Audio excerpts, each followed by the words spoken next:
Do you want to be well? Imagine you've been paralyzed for 38 years, living by the side of a swimming pool, surrounded by suffering, utterly forsaken by friends and family. Then imagine a complete stranger walks up to you and asks, "Do you want to be well?" This seems like a cruel question. Do you want to be healed? No, I love it here, hopefully I'll die here. Thanks for bringing it up. So why does Jesus ask? Because Jesus is a perfect gentleman. He will never fix anything against your will. He will never be where he's not wanted. Jesus is saying, do you want to let me touch your life? It's a question of desire, but the man responds with an answer of ability. Sir, I have no man to put me into the pool when the water is stirred up, but while I am coming, another steps down before me. It's a yes or no question and the man says, I can't. But that's not what Jesus asked. This is so important. Jesus isn't asking, how come you weren't able to get there yourself? But rather, do you want to get there? He's not frustrated with this man for never winning the race. He doesn't expect him to have done it. The lame man thinks Jesus is disappointed, asking because he should be faster, better, closer. Jesus is asking because he is willing to do it for him. Why do we so often feel like God expects us to have it all together to be perfect? We are robbed of quiet times, from open relationship with him, from church involvement, and Christian service because we feel like God expects us to be whole on our own and we have our laundry list of reasons why we're not there yet. God sees us in our endless cycles of struggling, vowing never to do it again, stumbling, feeling hopeless and as though we will never conquer it. In the back of our minds we think God is disappointed, but all the while, he is saying, do you desire to be made well? I've tried. I can't. Do you desire to be made well? Just come to me. God desires to do what you can't. He knows exactly what your abilities are. He said without me you can do nothing. But you can do all things through him who strengthens you. Philippians 4:13. God is interested in our desire, not our ability. He's looking for faith. Jesus said to him, rise, take up your bed and walk. What seems impossible in your life? Jesus never calls you to do something he is not prepared to enable you to do. Remember, God is interested in our desire, not our ability. John 5. After this there was a feast of the Jews, and Jesus went up to Jerusalem. Now there is at Jerusalem by the sheep market a pool, which is called in the Hebrew tongue Bethesda, having 5 porches. In these lay a great multitude of impotent folk, of blind, halt, withered, waiting for the moving of the water. For an angel went down at a certain season into the pool and troubled the water. Whosoever then first after the troubling of the water stepped in was made whole of whatsoever disease he had. And a certain man was there, which had an infirmity 38 years. When Jesus saw him lie, and knew that he had been now a long time in that case, he saith unto him, Wilt thou be made whole? The impotent man answered him, Sir, I have no man, when the water is troubled, to put me into the pool, but while I am coming another steppeth down before me. Jesus saith unto him, Rise, take up thy bed, and walk. And immediately the man was made whole, and took up his bed, and walked. And on the same day was the Sabbath. The Jews therefore said unto him that was cured, It is the Sabbath day. It is not lawful for thee to carry thy bed. He answered them, He that made me whole, the same said unto me, Take up thy bed, and walk.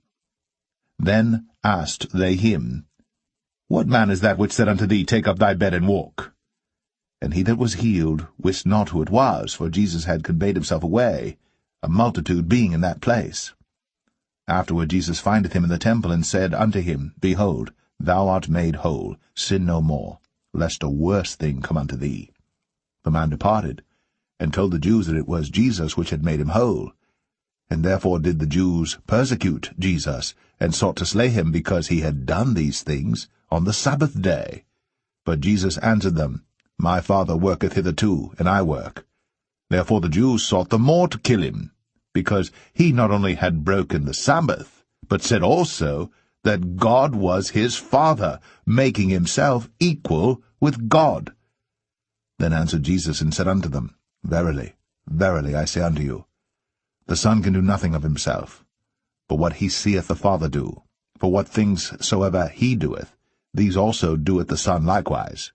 For the Father loveth the Son, and showeth him all things that himself doeth, and he will show him greater works than these, that ye may marvel.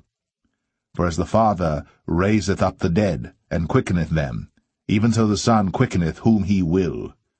For the Father judgeth no man, but hath committed all judgment unto the Son, that all men should honour the Son, even as they honour the Father. He that honoureth not the Son honoureth not the Father which hath sent him. Verily, verily, I say unto you, he that heareth my word, and believeth on him that sent me, hath everlasting life, and shall not come into condemnation, but is passed from death unto life. Verily, verily, I say unto you, the hour is coming, and now is, when the dead shall hear the voice of the Son of God, and they that hear shall live. For as the Father hath life in himself, so hath he given to the Son to have life in himself, and hath given him authority to execute judgment also, because he is the Son of Man.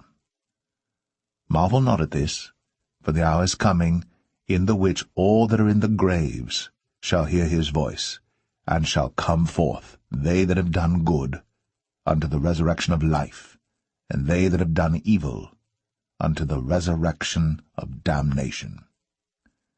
I can of mine own self do nothing. As I hear, I judge, and my judgment is just, because I seek not mine own will, but the will of the Father which hath sent me. If I bear witness of myself, my witness is not true. There is another that beareth witness of me, and I know that the witness which he witnesseth of me is true. Ye sent unto John, and he bare witness unto the truth. But I received not testimony from man. But these things I say, that ye might be saved. He was a burning and a shining light, and ye were willing for a season to rejoice in his light. But I have greater witness than that of John.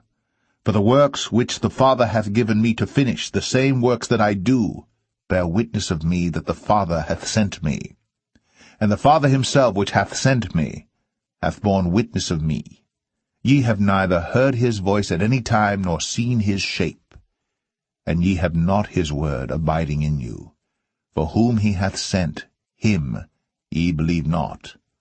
Search the Scriptures, for in them ye think ye have eternal life, and they are they which testify of me. And ye will not come to me that ye might have life.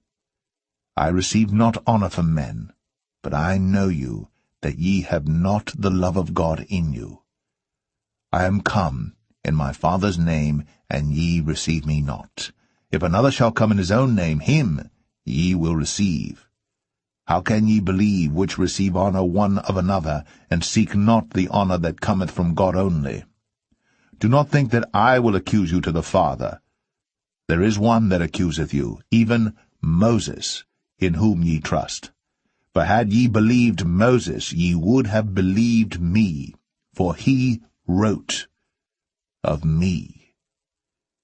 But if ye believe not his writings, how shall ye believe my words?